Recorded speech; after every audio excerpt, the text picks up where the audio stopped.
My name is Annie. I am a lover of nature, of all things adventure, of all things mindfulness, and I frickin' love community and anything marrying those two things together. So in 2022, I discovered I had breast cancer. It was actually a phone call that I received from a medical doctor. And this medical doctor was new to me because my whole life I had a medical doctor who retired, and then shortly thereafter this was the new one. So I didn't know this man. I had never met him, and he called me and I knew it was the biopsy results. It was a very fast phone call, and I remember the moment he said, "Well, you have breast cancer." And I remember, it's like I disassociated or wasn't able to be present anymore in that moment. And I don't remember anything he said from there on, but I remember at the end of the conversation when he said, "Any more questions?" I collected myself enough to say, "What do I have specifically?" And he said, "Invasive duct cell carcinoma." And he said, "Anything else?" And I said, "No." And then, because I was so in shock. And then he said, "Okay, take care, bye." And I looked later at the phone call, that was like a 35-second conversation. Yeah, wild. So in that moment, I feel emotional. It's like my world imploded. I was in such shock. It was in the backyard, and I was in the middle of renovating this house. There was an inspection the next day. My dad and I were working on the house. We were putting fire blockers between the studs, and the phone call came in. So I was in the backyard, and I couldn't talk. I for sure couldn't talk. I just curled up and leaned on the fence, and I was in complete disbelief. And I could hear, after many minutes, I could hear my dad calling me. And I couldn't answer. I tried to, and I couldn't. And he came outside, and he saw me, and because he was with me, he knew right away. And he immediately pulled me off the ground, and his hands were around my face, and he just looked into my soul, and he just said "No." And it was, I feel like it was even more challenging for him specifically, because his most adored, loved human on this planet was his mother, who died horrendously from breast cancer. And now I, his daughter, just told him that I have the same thing, and it was a lot.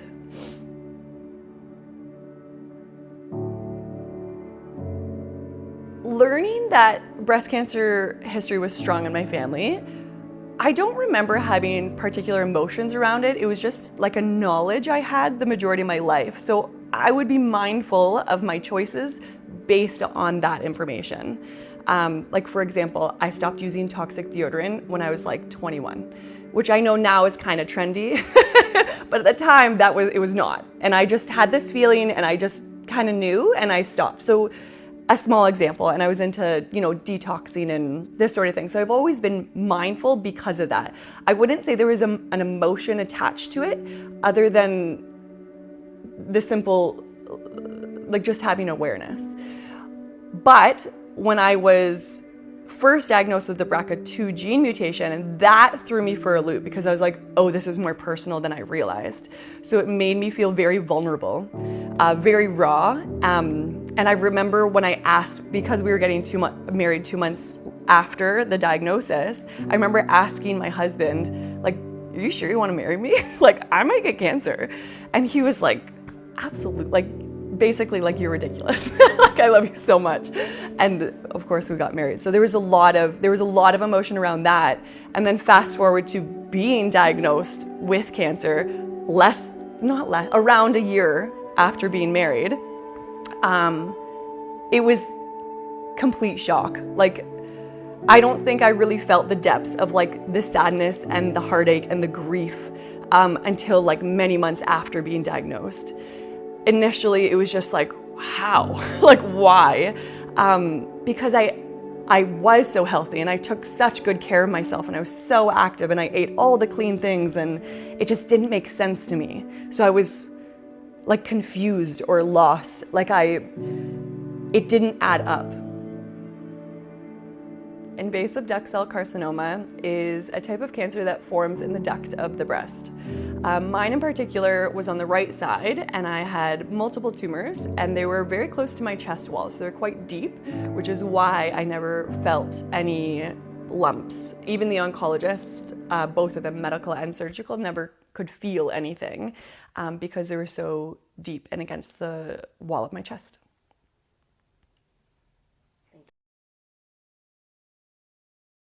I feel like that was a lead up pretty much my whole life leading towards holistic treatment. There seemingly was seeds over and over and over again throughout my life that really pushed me to see that there's other options that we can investigate first before diving into something that could be toxic or perhaps harmful. And that's something that's always lived in me is do no harm. So if there's a way to resolve something without doing harm, I want to lean into it, hands down. And I just have this deep honor for my body. And I think that married with doing no harm, like that's my why. I want to honor my body and this gift that it's given me in this life. The choices I made along the way definitely were led by heart and gut instinct, hands down. I 100% wavered at times. It was not just like full-fledged confidence the whole time. I would absolutely have moments of going into fear and what am I doing? Like this sort of thing. You know, like doctors, oncologists in particular, I can't tell you the number of times they told me I was going to die if I didn't do what they were saying within the time frame they recommended and following the standard of care.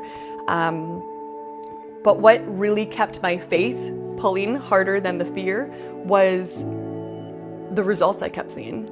And at first, no, not a ton, but also to see progress is one thing, and it's very physical, but also how I felt. If I was truly fading in any way, I would feel that. And I never felt that. I felt vibrant. And there were certain treatments that would weigh on, like I'd feel fatigued or tired or a little mentally cloudy, but it was an unexpected side effect. So to have that fire within me the whole time really fueled my faith and pushed me forward in trusting what I was choosing to do with my body.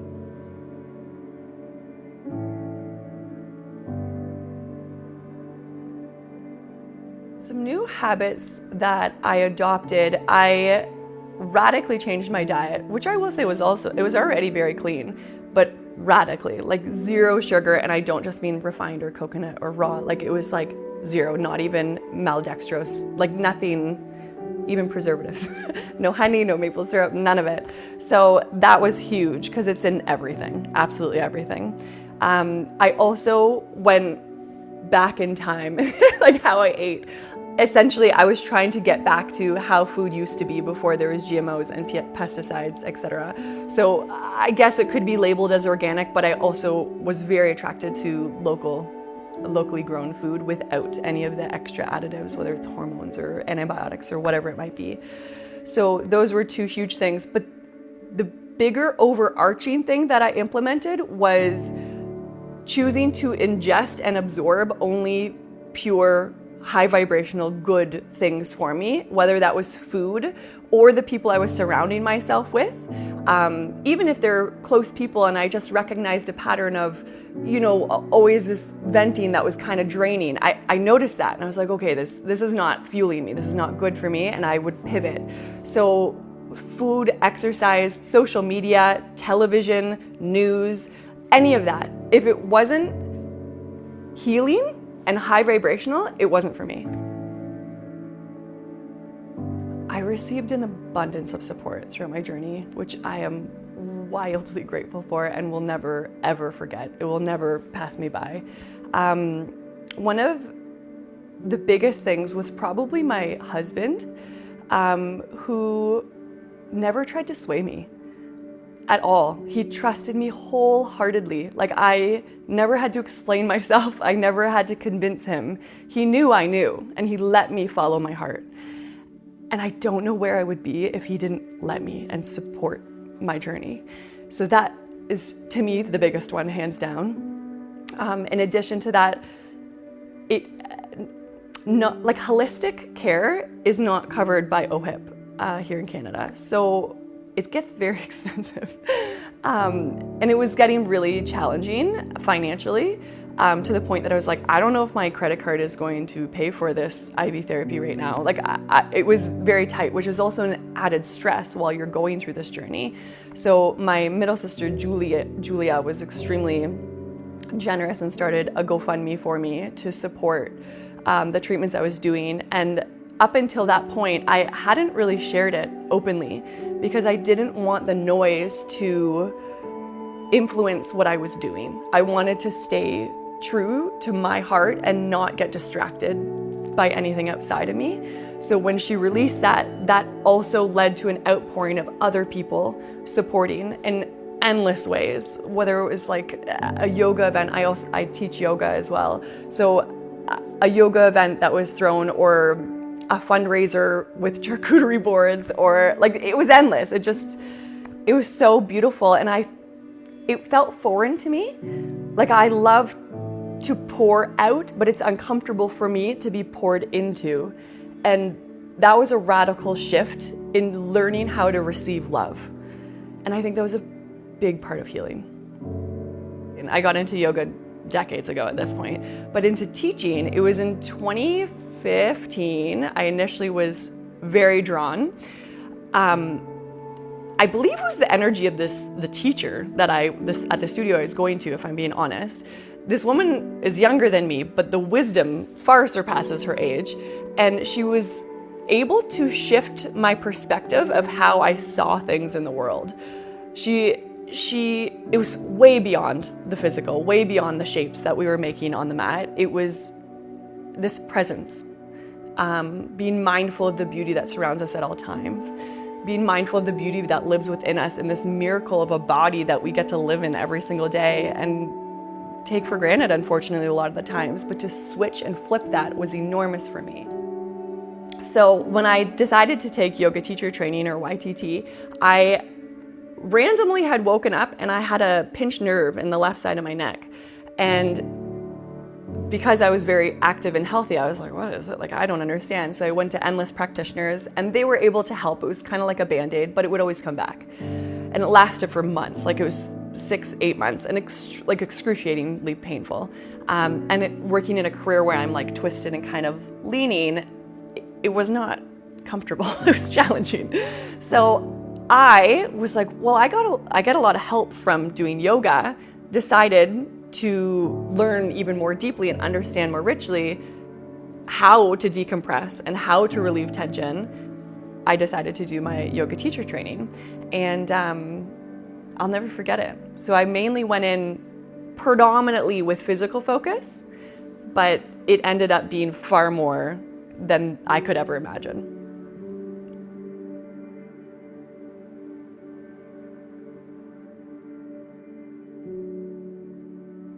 So moving through this journey was, of course, extremely challenging. It ebbed and flowed. I don't want to say it was just, really challenging. It ebbed and flowed for sure. And the darker it got, the lighter the light became. So it was all in balance and meant to be. But something that really helped me through it and allowed me to see the light in what could be perceived as solely dark was my deep connection spiritually, whether it was through yoga, meditation, qigong. These are practices that I do daily and have really shifted how I perceive the world and what's happening for us, not to us. And in reality, I see this, actually, Rumi, a beautiful poet, the function of a broken heart is to pour out. And I will never forget that, and that lived with me through this journey.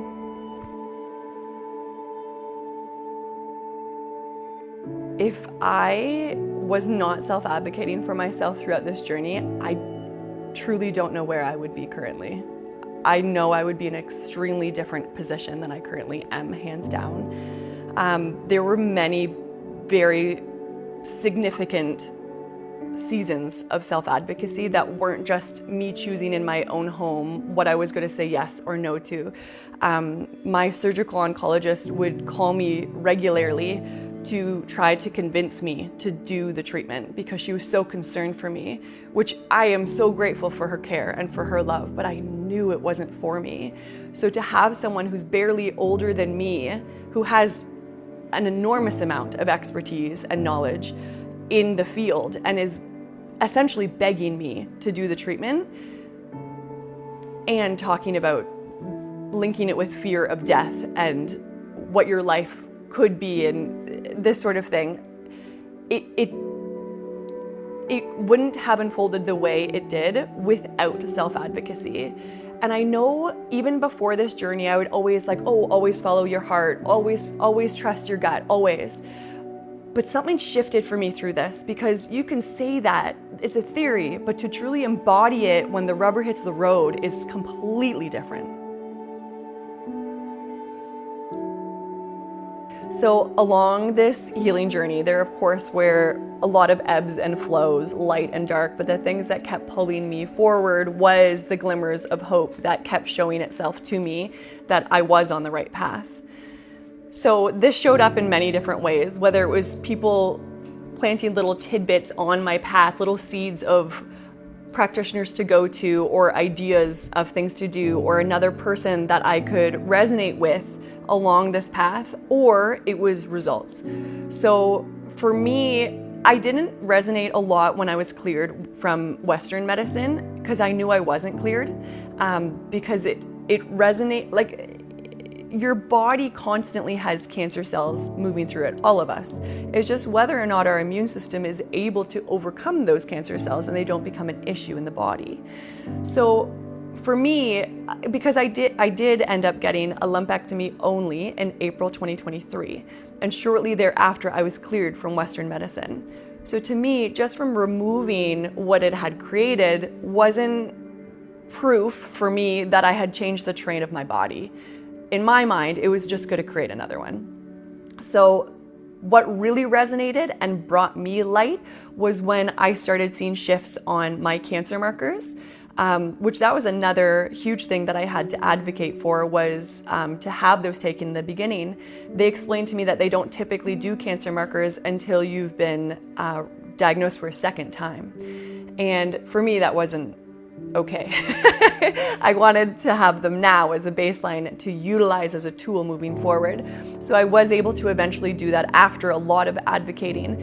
And when I could see movement in those cancer markers, it relieved something in me that I don't have words to explain. I knew I was on the right path.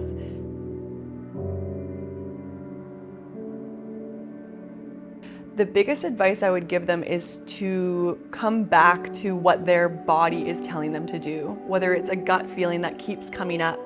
I would say that's a really common theme that I've observed through this journey, is others saying, you know, I felt I was supposed to do this, but so-and-so said this, and so-and-so said that, and this specialist said that, so I decided to sway that way. And I feel that that is where our power is. When we really listen to our body over anything outside of us, that is what will bring us back to our whole selves and to be our authentic selves and to heal fully, not just as a Band-Aid or, you know, the standard of care of what's meant to be done. So my paramount advice would be to get quiet. Listen to what your body is telling you to do. What are you pulled to endlessly? What is the clarity that you're getting when you're quiet? And when you close out any outside noise that is trying to, maybe not even trying to influence, but maybe gently are or aggressively are. Listen to yourself. So something I learned through this, which I had no idea about, which is also kind of interesting because I was already fascinated by health and holistic and natural. So I learned about genetic predispositions in the light of methylation and detox pathways, which essentially is just a saliva test. I'm sure there's other ways you can do it too, but easiest way that I chose to do was a saliva test. And it tells you, you only have to do it once because your genes don't change, but it tells you which of your genes are mutated and which are not. So for something as far as methylation, for example, if you know this as like a toddler, that your body in particular can't properly process, say, vitamin D and uptake it, you can supplement your body and give it that nutrition that it's not able to process on its own. And you can even give it to your body in the form that it needs to uptake it. So that's huge, as well as the detox pathway. So similar, but a little bit differently. If your body's not able to rid itself of some toxin or issue, we can help the body do that through supplementation and mindful living as well. I would say I am most proud of the resilience that I've learned that is within me. I don't think I realized how strong I was. I think I thought I had to live life a certain way because that's how you're supposed to do it. But when I was presented with this challenge that very much was for me, I learned I could do it my way, and I could do it, and I did do it, and I'm so proud of myself. A long-term goal that I would like to set for myself is to continuously step closer to trusting what my body is saying, which I know I've looped on multiple times through this journey, but I feel like once you're through it, per se, it's easy to just kind of go back to what you're habitually doing. But I have made it a goal to keep moving closer and closer to my authentic self. And rather than trying to please people outside of me, I want to live my life for me. Because if we don't, we're living it for other people, and that's not what we came here to do.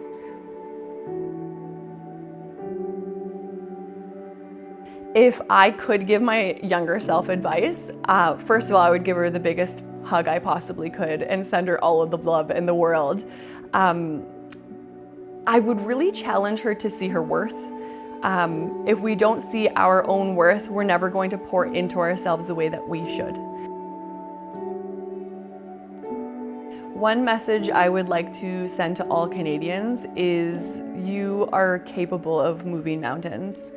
I think it's very easy to belittle our ability and to not really see our full infinite potential. But when we really tune in and realize the power that's within us and what we can shift and do, you absolutely can. You have to believe in yourself and trust that you can.